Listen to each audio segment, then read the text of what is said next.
Welcome to Everything Co-op, bringing you information on how cooperatives can help improve your quality of life. This show is being sponsored by the National Co-op Bank, NCB. The NCB is dedicated to strengthening communities nationwide for the delivery of banking and financial services for the nation's cooperatives, their members, and other socially responsible organizations. For more information on the power of community ownership, visit ncb.coop. That's ncb.coop. Now stay tuned for your host, Vernon Oakes. Good morning, everybody. This is Vernon Oakes. Welcome to Everything Cooperative. This morning, I'm hoping you're having a great day this Thursday morning. This morning, we're going to talk about something I really enjoy talking about. We're going to talk about food, and we're going to talk about co-ops. Like, where does your food come from? What's in your food? Is it health or is it death? What's in it? How much do you pay for it? What is this whole food system all about? And today, we are going to talk to Dallas, who is on the line with us this morning. She is from CoFED. Good morning, Dallas. Hi, Vernon. Thank you for having me. Thank you for being on. Thank you for taking out time to talk about two of my favorite subjects, food and co-ops. How did you get involved in co-ops? Yeah, food actually led me there. Great topics, the both of them. I got involved in co-ops, and I want to just start with, I'm not actually in a co-op right now. I am trying to build one with my own farm/land stewarding project, but I think the beginning of this was just seeing that capitalism is really scary and doesn't work for me. And then the specifics that led me to co-ops were some education I got at Soulfire Farm regarding the history of cooperatives, especially for Black people.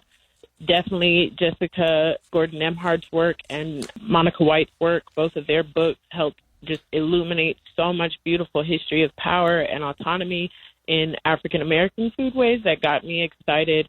So all of this put me on a path to doing more studying, seeing where I could support and how, asking questions about why more co-ops weren't in where I'm from, which is Rocky Mount, North Carolina. And that eventually led me on a path to getting invited to apply for the Racial Justice Fellowship at CoFED. And this is where I really got involved in supporting co-ops. So let me back up a minute. If I could. Dallas, were you in school when you found about this? How did you find out about co-ops? What was the seed, the first thought? Where did it come from? And how old were you, if I can be so blunt? Yeah. It was 2017, and it's 2021 now. So I was 24 at Soulfire Farm doing the Black and Latinx Farmers Immersion, which is now called BIPOC Fire. So this is a week-long farm immersion program where we get hands-on training and do workshop-style history lessons. And somewhere one of those days from Saturday to Saturday, I was learning about Black and Indigenous cooperativization to help us, especially Black people in the South, eat well and be able to pay ourselves, specifically things like Fannie Lou Hamer's Freedom Farm Cooperative. That really just ignited me and got me excited about the potential for being able to eat well, because food, like you asked, is your food alive or is it death? Food is still causing a lot of problems, or the inaccess to food is causing a lot of problems for our people. So I would say Soulfire Farm was where that started for me and struck my curiosity. Soulfire Farm. Mm-hmm. Is that in North Carolina? That's in Grafton, New York. Okay. Mm-hmm. All right. And how did you find out about that? I found out about that from my dear friend, Asifash. We went to college together at Vassar. She graduated the year before me and went to the same program the summer after her graduating. And for 3 years, she told me, Dallas, this application is open. You need to apply. The first year, I said, oh, this looks like camp. I don't have time for that. The second year, I said, all right, this sounds cute, but I don't have time for this. I don't have money. And the third year, I just hated what I was doing. I was working for a nonprofit in Newark, New Jersey, really unhappy and feeling like I was not being true to myself. And I said, okay, I'll give this a try. And Soulfire changed my life in that it gave me direction. I knew I wanted to be a land steward. and actually learning about Fannie Lou Hamer and other Black and Indigenous cooperative foodways, I was inspired to create the Harriet Tubman Freedom Farm. So that's what I'm doing now. That was a 4-year journey from there to now.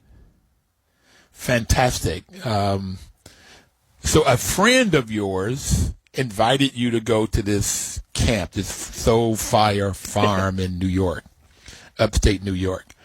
And it took you 3 years to get it, but you got it. And what's so interesting to me and why I talk about time is I think I was 49, 50 years old before I learned about co-ops, and I was managing multifamily houses. I started a property management company in D.C., and I learned about housing co-ops. And so I really wish I had learned about co-ops much, much earlier, but I did not have it in my undergrad at historically Black college, master's in math at Penn State, and an MBA at Stanford. Nowhere did they teach about co-ops. Yeah. Mm-hmm. Nowhere. Department of Agriculture is the main group in the federal government that knows about co-ops, because farmers use co-ops and they use them a lot. And they've been using them since the, beginning of time, it seems. They've been working cooperatively, even if they didn't call themselves co-op. So great, you got it. Took you 3 years, but you got it faster than most of us. And you found your direction of life, which is, I find, very, very interesting. So in North Carolina, what part of North Carolina Raleigh, did you say? Rocky Mount, not far from Raleigh. Rocky Mount. Okay. Yeah.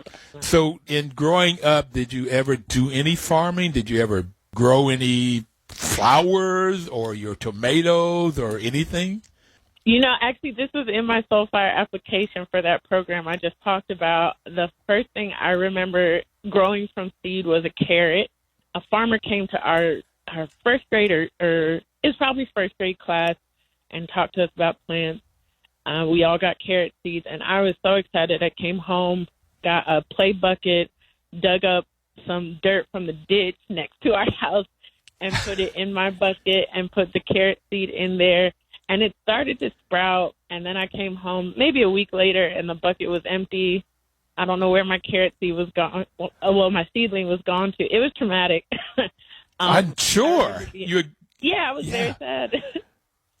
So. But what did your mom or somebody throw it out? Didn't get I'm positive the importance? My dad.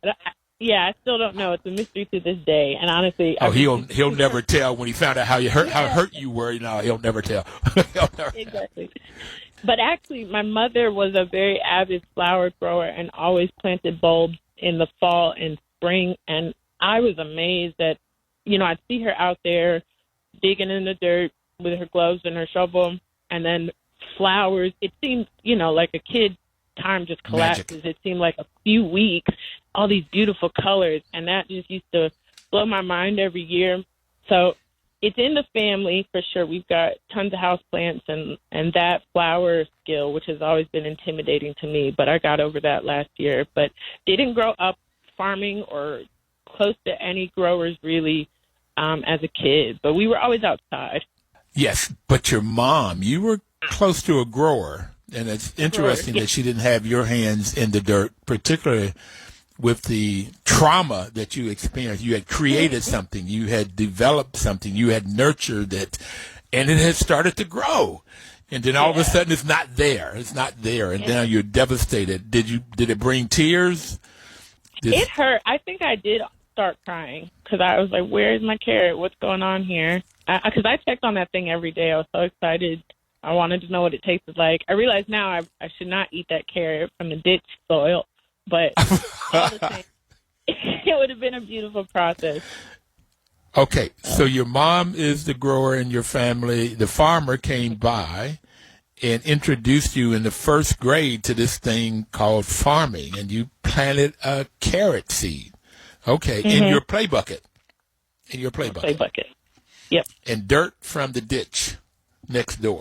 Okay, I got the picture. So that's all you need for people at home: ditch dirt and carrot seeds. Some kind of a seed, some kind of desire. Now, I want to jump all the way over to: are you now doing this to young people, trying to get young people involved like you were in the first grade? Somewhat. I haven't gone to any schools, what with the pandemic and all, but I've been speaking virtually to students across the country as a farmer from representing the Harriet Tubman Freedom Farm, and I had a few events last year called Planting for Our Ancestors on the land. So quite a few babies did come out. They planted pecan or pecan trees, depending on where you're from, several perennials, got to taste things that I was growing, garlic chives, yard-long beans. So I've had kids out, and that's something I'm really passionate about, is having the young people come out and put their hands in the dirt and, you know, learn about those seeds and see what happens when they touch land. So when you say young people, what age are those? The kids I've had out have ranged from 4 years old to, I think the oldest one's 11 so far. I would love to be working hands-on with older youth as well. Have not gotten there yet, but that's definitely a goal. See, because I'm 73, I'm getting 74 this year. So when you were young at 27, so when you say young people, okay, I've got a great grandson that's almost 4. He's 3, but so okay. So I got to get some sense of just young and old, because it's all relative to where you are in life. But what I've got most is so far is that the excitement you got as a first grader, 5 or 6 years old, as a first grader, when this farmer came out and introduced your class to growing something, gave you a seed, you planted it, and something started growing, and you can remember that hurt. I bet you can taste that hurt now of somebody throwing it away, probably your dad, but somebody throwing that old bucket. There wasn't nothing in there but dirt, so whatever, ditch dirt, by the way. So, yeah, and now you are giving other people, young people, that same experience. What does that do for your heart when you have those young people out there? It's so healing. I love it. My land is 10 acres, so people come out and I just see a twinkle in their eye, and especially with kids, they just start running. So I run too, and it feels really expansive and free. All right, so you've got a 10-acre farm? Mm-hmm. Okay, we're going to come back and talk about that, but we're going to take our first break now. Dallas Robinson, Communications Director of CoFED. And you can go to cofed.coop, COFED.coop, and right on that first page, you can hit the donate button and send some money. So Dallas, during this break, I am going to make a donation. It's real easy because I'm already a member of Act Blue, and they already have my Visa card up and everything. So I'll do this in the next break. Everybody out there, we'll be right back. Please do not touch that dial.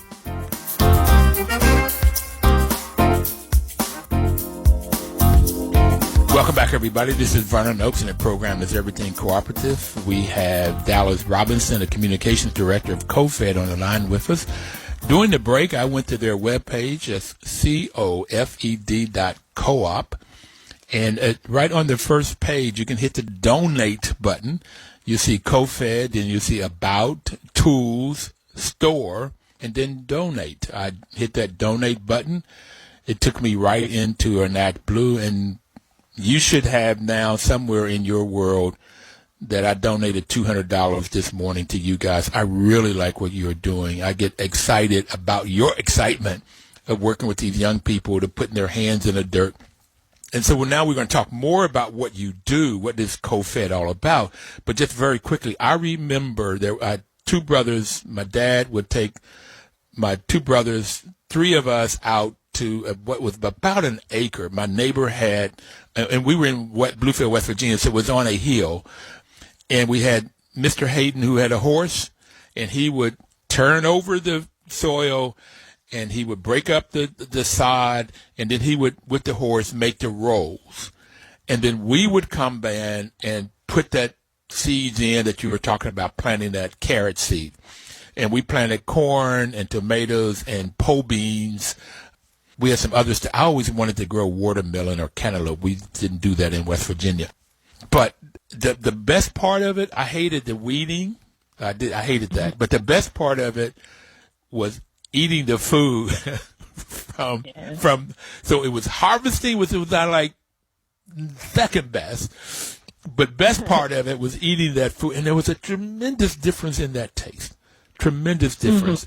So yes, I grew up liking this, and I'll put it out here. I'm looking for 10, 20, 30 acres, and they tell me what I want to do, I can do it on an acre or two. So I'm looking for some land to buy so I can get my hands in the soil.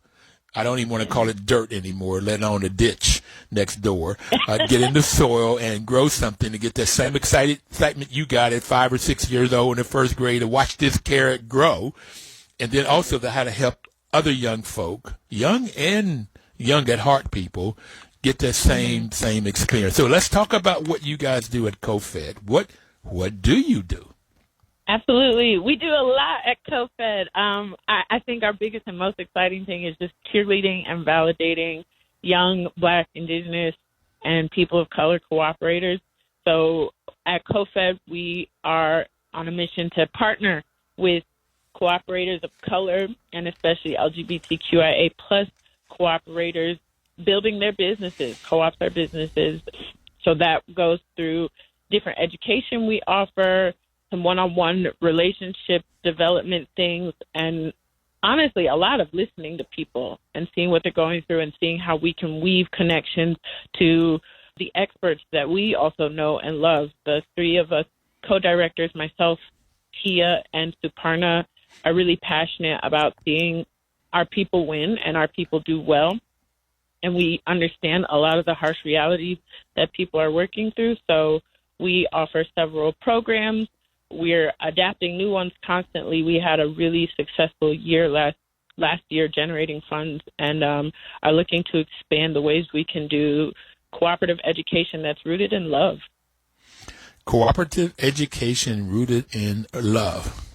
Cooperative education rooted in love. Okay, I like that. So the team is Dallas, Suparna, and Tia. And so if you go to the webpage, that's CoFED, CoFED, like we cooperatively fed everybody, CoFED.coop, CoFED.coop. And right on that first, if you hit about, it tells what they do, and then you hit the team, and you can see a picture of Dallas, picture of Suparna, and Tia. And you're in North Carolina. Where is Suparna? Suparna's in San Diego. And Tia? Tia is also in North Carolina, in Durham. Okay. All right, so that's the team. So let's talk about your projects. You mentioned one or two. What kind of projects do you have? What are you working on? Yeah, so we're supporting different cooperators across the country, which is really exciting since we're all across the country. A few projects and ways we do that are, for example, our program BUD. BUD is Build, Unlearn, Decolonize. We do like acronyms at CoFED. Build, Unlearn, and Decolonize. BUD. Okay. BUD. So yeah. I think of bud as like the plant, that little carrot seed budding out, growing. Bud. Yeah. And you say that's build.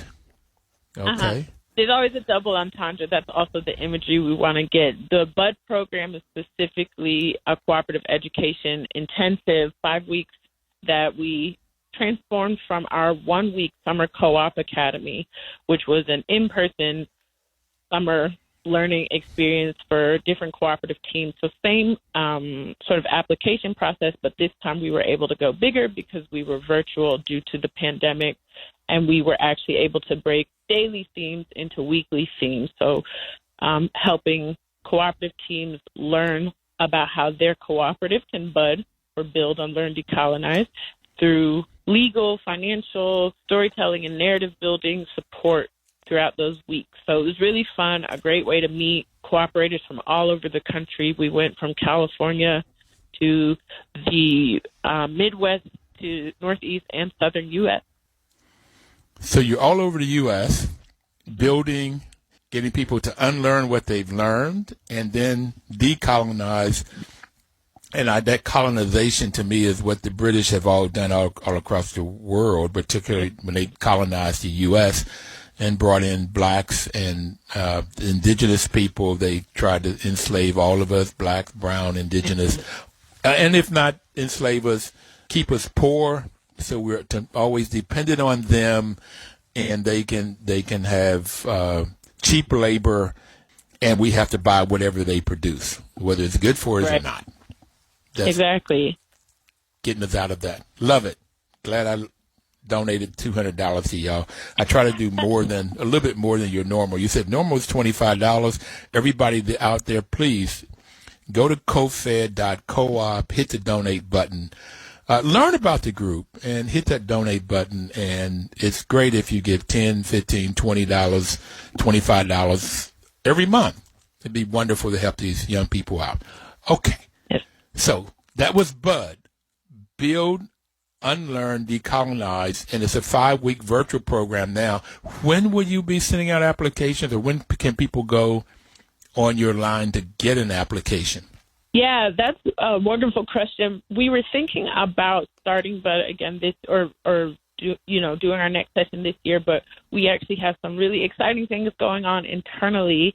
And in order to take care of ourselves as a 3-person team, 3 very busy people, we're thinking about having BUD happen again in 2022. Well, I want my $200 back because I was looking forward to going to BUD this year. I want to learn all that you all are teaching.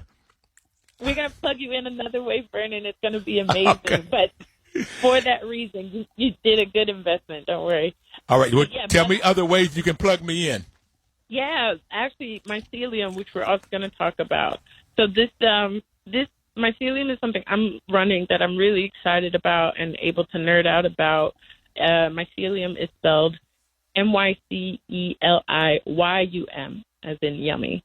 And this is a conversation we're turning into more practical events from CoFED, which is rooted in the idea that mycelium out in nature, the cellular network of mushrooms or fungi, is our master teacher. This network is all over the planet, underground, inside of trees, building forests, generating beautiful soil. So for those of you who are growers, you know that you need mycelium in your ground for the soil to be healthy. It's very similar to our own gut health. We need that microbiology that we can't necessarily see to take care of ourselves, and the earth needs that as well. So mycelium is teaching us how each cell in that network or each co-op nourishes the whole and each other. And so we'd love to have you on, Vernon, as a mycelia coordinator. All this work you're doing would be amazing storytelling for our cooperators, just to listen and sit with you. That's my invitation. Well, fantastic. And I constantly want to learn. So that's why I was wanting to be a part of Build BUD, so that I could learn from you guys and what you were putting together, because I love this tool, the tools you have in your webpage, particularly one on co-op resources. And when you start talking about you were talking about the 6th principle, cooperation among co-ops, this whole system of co-ops and how we can work with each other. We got to go to our next break. I don't want to stop this conversation, but hey, we're going to take our next break. We're talking to Dallas, who's the communications director of CoFED. We've talked about BUD so far. We talked about what got her encouraged about growing things and budding things at a young age, 1st grade. And now we were talking about mycelium. We're going to come back and talk about other programs that they're doing. And then we're going to eventually get into some of the people and projects that they have been working on. So everybody out there, please go to cofed.coop and make your donation. We'll be right back. Please don't touch that dial.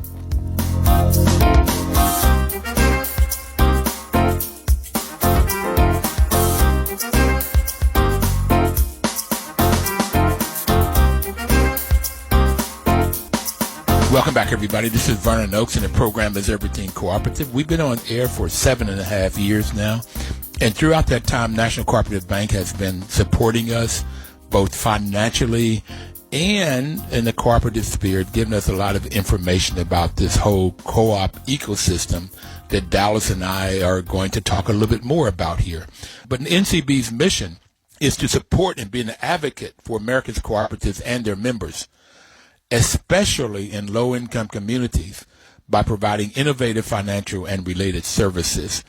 And we've had Mr. Chuck Snyder on a couple of times and people in NCB, and they do an excellent job of working with low-income communities. And that's where you find a lot of black and brown folk, people, indigenous people in these low-income communities. And so that's why Congress helped them to put laws and have funded them to get started in the 80s. And they've been doing that work, and they've been wanting to get this message out about co-ops, which Dallas and her group of folks are doing. So Dallas, before we took the break, we were talking about CoFED. We'd gone over BUD and what that's about, and you were talking about mycelium. So tell us a little bit more about what that is. You said that it's about, I got mushrooms, and it happens out in the forest like it happens in our gut, that we need all of this stuff so that things will grow and work right. Mm-hmm. So this ecosystem is what tell me a little bit more about that. Yeah, so like you were saying, cooperation amongst cooperatives being that principle number 6 in the cooperative values. The idea is that we at CoFED can generate these kinds of conversations and just foster more of that networking between our co-ops, because especially for Black and Indigenous and people of color run co-ops, we're often few and far between. So it can feel difficult and hard to just do the work in general, but then the added layer of where are people like us, where do we connect with people doing similar work or people who can fill in gaps here and there, can be even more of a burden for us to connect to each other. So we see it as a beautiful opportunity at CoFED to say, hey, we are working with some amazing people in the Bay Area who are transitioning an urban garden into a hopeful food hub. How could we link them with our beloveds in Atlanta, Georgia, doing pecan milk? Is there a way to bridge those connections? Are there answers to their questions that these two groups could fill out for each other? And what mycelium is going to look like for now is virtual conversations, sharing celebrations, sharing learning, sharing questions amongst cooperators. I'm personally curious to see who all is in our network and who we don't know. So this is one way we're trying to foster that principle. Okay, so it's great that you're on the show, because 12 years or so ago, Dallas, I figured out what I want to be when I grow up. Now, I haven't grown up yet, but I figured out that what I want to be when I grow up is a promoter and developer of co-ops, because I have found that is the if not a economic answer to the problems that Blacks, Browns, Indigenous people have faced in the U.S. And whites, poor whites, when I grew up in West Virginia, poverty, it doesn't discriminate. It don't care. And I got to tell you that 1%ers, they don't care if you white, black, brown, women, what religion, what politics you have. They don't care. They want you under their thumb so they can make money off of us. So I'm wanting to talk about and promote this whole thing about cooperation. And you already mentioned Jessica Gordon-Nimhart and the work she did at Collective Courage.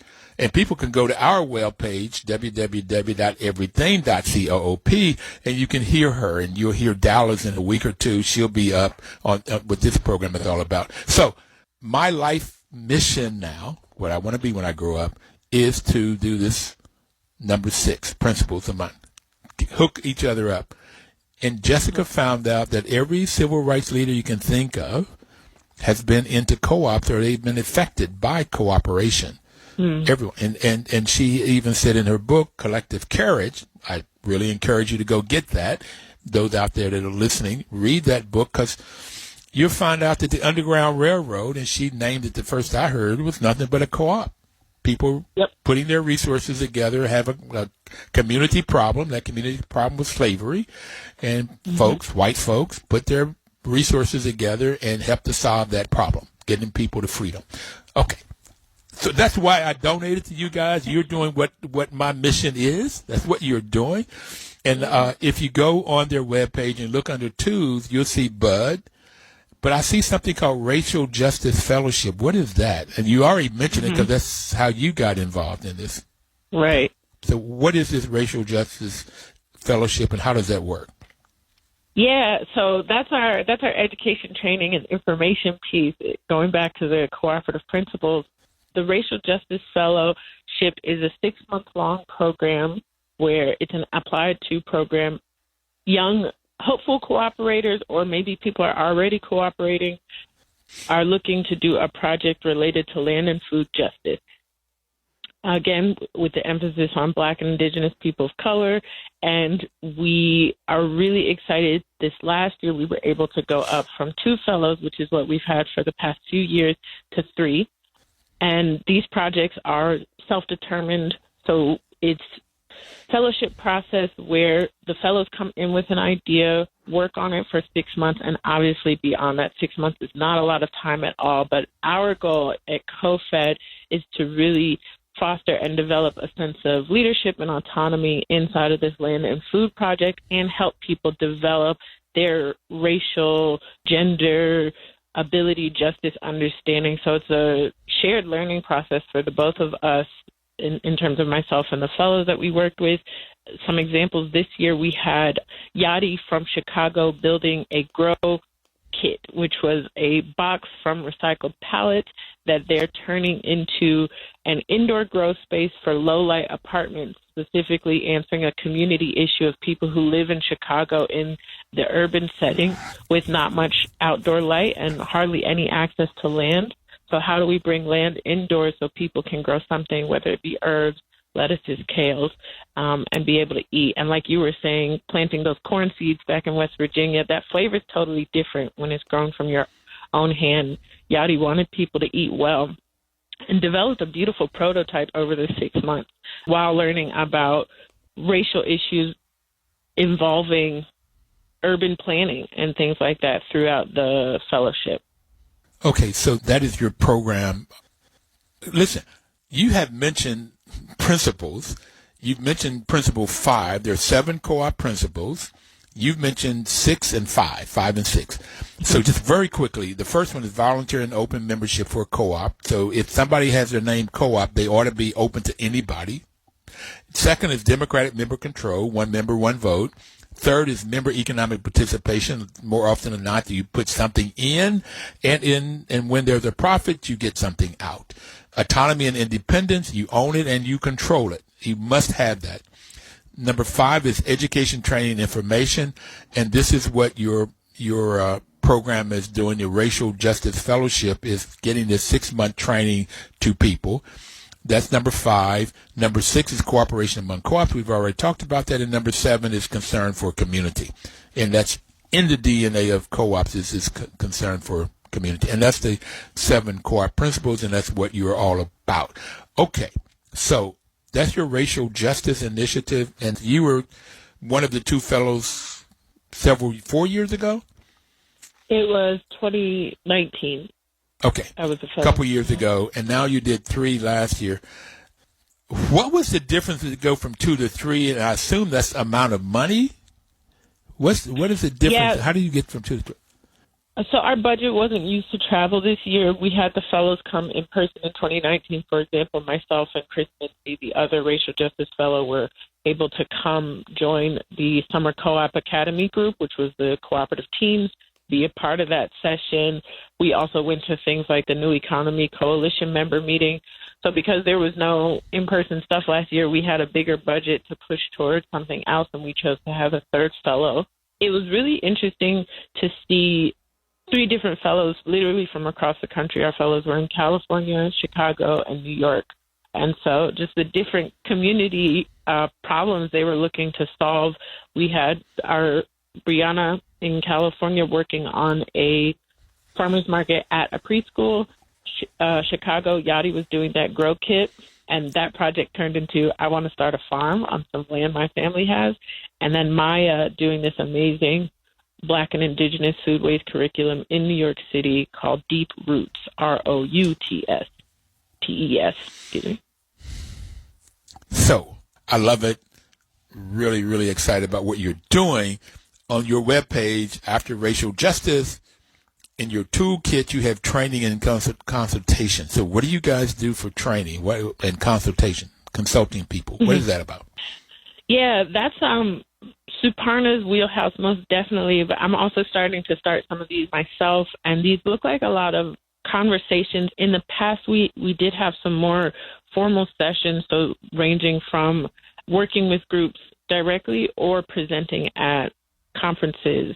And Suparna is in charge of most of that. She is our curriculum master and just makes amazing connections with teaching people. And one of my favorite programs that she did was how capitalism wears you out, and here's some antidotes to not be destroyed by capitalism at the New Economy Member Coalition meeting.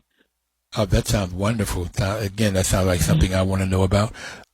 Okay, so you do some consulting, and then on your webpage, the next thing I saw was Co-op Resources 101.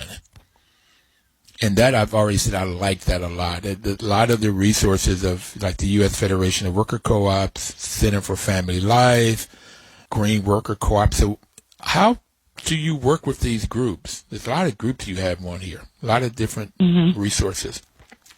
Yeah, building relationships is the main one.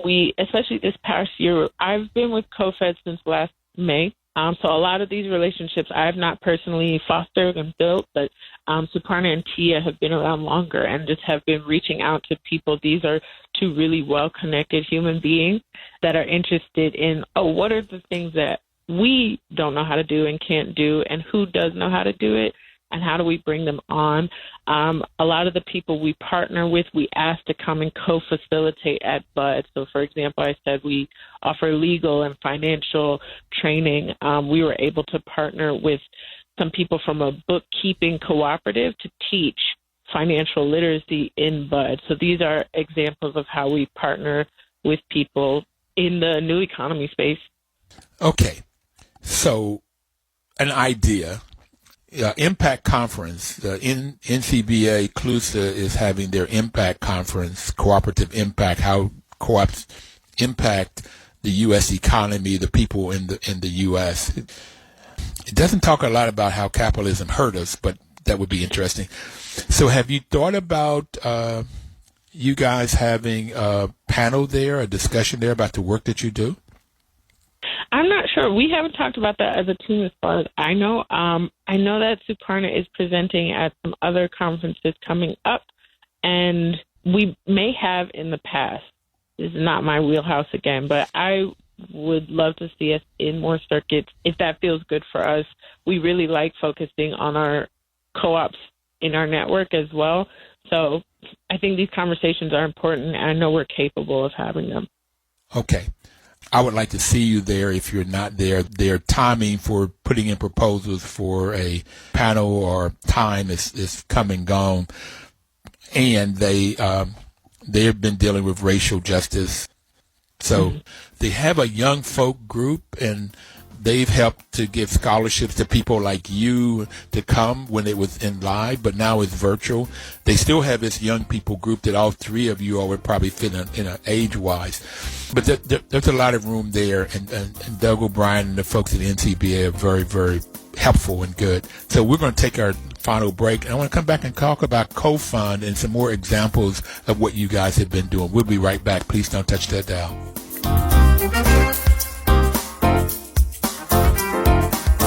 Your news talk station. Welcome back, everybody. This is Vernon Oakes. The program is Everything Co-op, and we have Dallas Robinson on with us today. She's a communications director for CoFED, and you can go to cofed.coop to get information about them. We've been talking about the tools. We talked about their program BUD, Build, Unlearn, Decolonize. We talked about the Racial Justice Fellowship. They do some training and consulting to group, and they have a lot of resources in their tools group. We've also talked about mycelium, which I really like, looking at the whole ecosystem, and that's going with the principle of cooperation. But CoFund is something else that's on your webpage. What is that, Dallas? Yeah, the CoFund we're so excited about. We'd had a dream for the last 2 years, I think, to be able to leverage our privileges as a nonprofit into redirecting stolen wealth to the people who deserve it, which we believe are BIPOC cooperators, especially those working on land and food justice. And this is our co-fund. It's our first ever regranting program. This year, about a month ago now, we were able to award 14 different cooperators from across the United States, ranging from Hawaii to the U.S. South, with $5,000 and a year's worth of technical support, business support, and different tools and resources that we offer in general. So I'm really excited to develop a relationship with these awardees.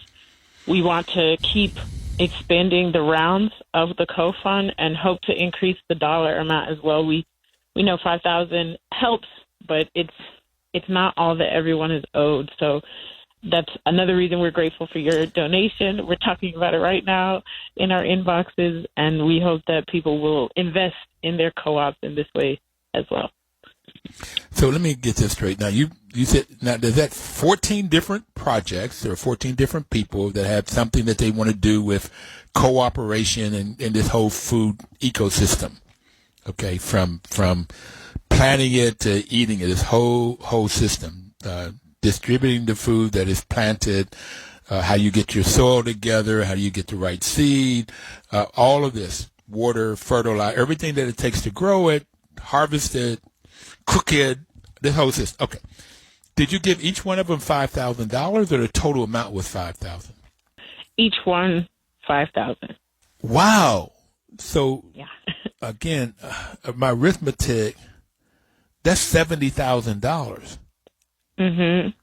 You are Right. You were able to raise $70,000 to give 14 people. Yeah. How did you do that?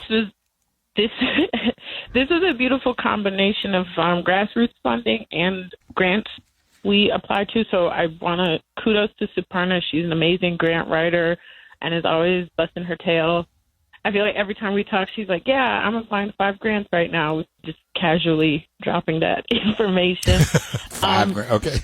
Yeah.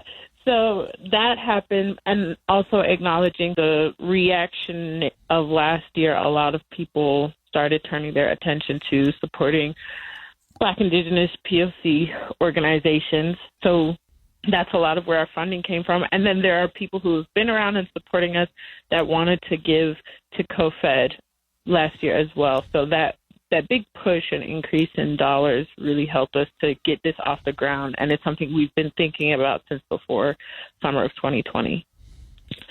Okay, so this little black boy from Bluefield, West Virginia, who ended up at a Stanford and now has some condos that I'm selling. If I get one sold, I want to make a larger donation. I've been blessed, and God has blessed me so I can be a blessing to others. And what you're doing, I cannot tell you how excited I am about what you're doing. So I'll show you in a much larger donation than $200 for this purpose. Thank you, Vernon. For this purpose of helping these groups.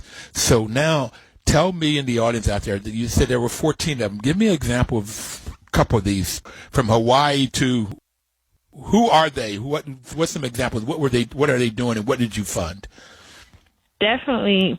So we have, for example, Heal with the Land is these are Bud alums, and they are going to be starting a healing collective art and residential retreat space in the Delta region of Tennessee.